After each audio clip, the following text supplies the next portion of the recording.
Thank you, Radhika, and thanks to Friends of Socialist China, as well as the International Manifesto Group and everyone who participated today. It's great to be with all of you. So first, I just want to outline the context of where the United States and China currently find themselves in terms of relations, very briefly, and then talk about my trip in July of 2023 to China, which was my second time traveling to the mainland. So to begin, right now, how I see it in terms of US-China relations is I've been calling it a kind of faux rapprochement or fake diplomacy period, where the United States, because of numerous quagmires that it finds itself that were outlined in prior talks by Sarah Flounders and others, for example, Ukraine, where the United States and NATO find themselves in a war of attrition that they cannot win, or in the onslaught and genocide in Gaza, where the United States finds themselves completely paralyzed and totally motivated to enable what is one of the biggest human catastrophes in recent human history, and which could very well leak into and already really is turning into a regional and, of course, global war. And all of these conflicts, whether we're talking about Gaza, whether we're talking about Ukraine, or whether we're talking about the Asia Pacific and the US new Cold War on China, all of them have the potential to become major global conflicts of a scale that we have not witnessed prior. So, the United States, because it is in a very delicate position, a very fragile position, it's in a period of decline. It is an empire that is not rising anymore. It is falling. And this is seen in the economic realm, where its capitalist system is overrun by a myriad of contradictions and has actually turned its economy primarily into a weapon of war, which cannot be sustained given the correlation of forces around the world.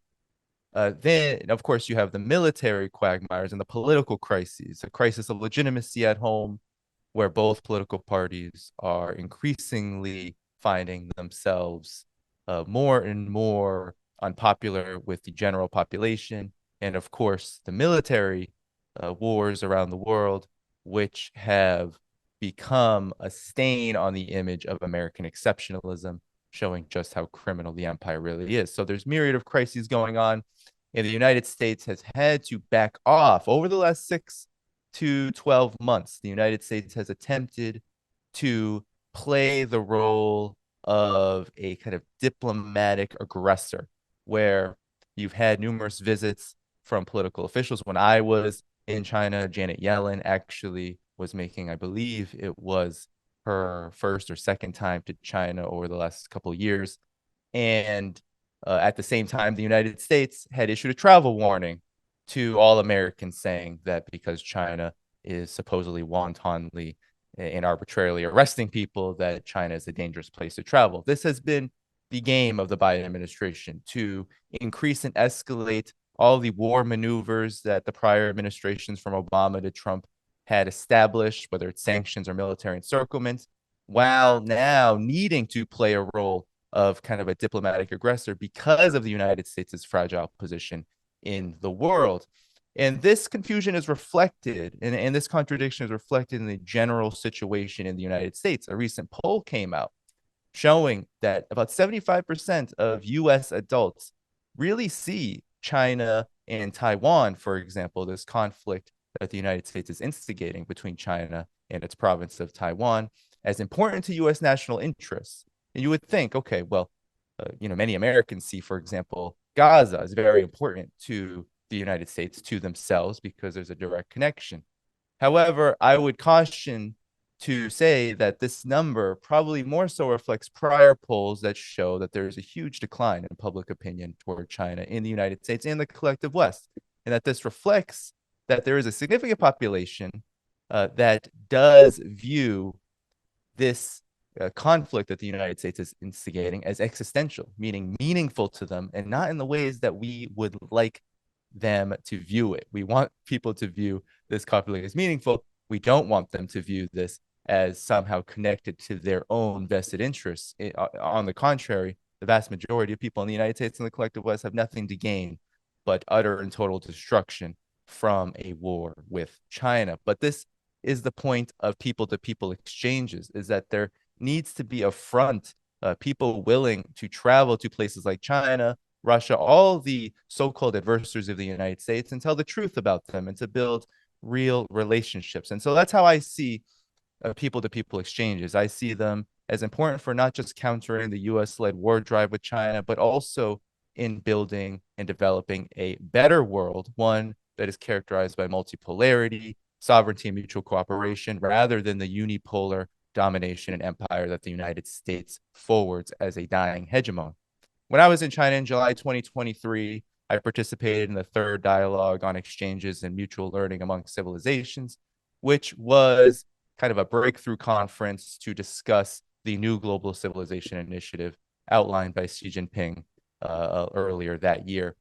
And it really is a roadmap for how to not just develop, because there's a global development initiative, a global security initiative, but the global civilization initiative is all about how to bridge differences among cultures, how to respect differences among people, how to understand the different national and cultural realities of people around the world, while also developing a common bond toward a better life, a better world, and a more peaceful and democratic world. And so I participated in that conference, and it was quite clear that the global south is really where China finds not just its friends, but also its focus. Its focus in terms of what is the future of the world order? Is it a dying Western empire that's led by the United States, which it has at its core a peak interest in containing China's rise? No. China will forever, as long as the Communist Party of China is in leadership, will forever view the United States and Europe as potential partners and as countries they do not want antagonism with. But the focus where there's real solidarity, where there's real friendship being built, is in the global south. And that's why the vast majority of the over 100 plus, I believe it was hundreds, that participated in this conference were from Africa. They're from South America. They were from Asia. The vast majority were from the global south. And during this trip, I was able to make my second trip to Gansu province and see, even in just this short period, how so much progress has been made in what was once one of the poorest provinces in China and still remains one of the poorest provinces in China in terms of relative development. I was there in 2019 in the city of Danhuang, and in that city, there already has been so much development around its history with the Silk Road, bridging culture, bridging the diverse and multi-ethnic community that exists in this province in order to develop the economy here and ensure that people have a better standard of living. I was able to go to the new theater. It was a huge national theater built there in order to watch what was a beautiful performance on the Silk Road by dancers and singers who were disabled physically by blindness and by hearing impairment. And that was just an incredible performance. And it showed that in just a few years, from 2019 to 2023, there had been a rapid infrastructure development. The city center in Dunhuang was just incredible to see how everything was new. That's what China is focused on at the moment. It is focused on its internal development, and it's also focused on how to build a democratic and more prosperous world order that is mutual, that is defined by multipolarity. So its internal development, its attention to the poorest, to the most underdeveloped within China, is not exported, but is reflected in a foreign policy as well that is all about establishing peaceful relations and peaceful development. And so that's what you get when you go to China. You get a scenario, you get a situation where, as Sarah Flanders said, you don't meet cynical people. You meet people who are confident, who want to talk not about war. I had very few conversations about China's rise as a new global power or superpower.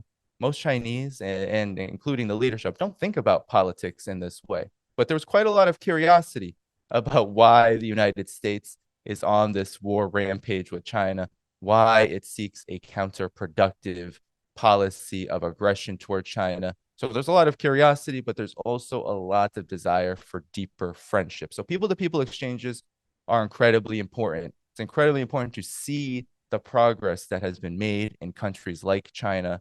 It's incredibly important to make real connections with people as well as establish channels within China in order to show and demonstrate what it really truly means to be an ambassador for peace, to be an activist for peace, to be someone, whether you're an organization or an individual, who truly wants to see a better world.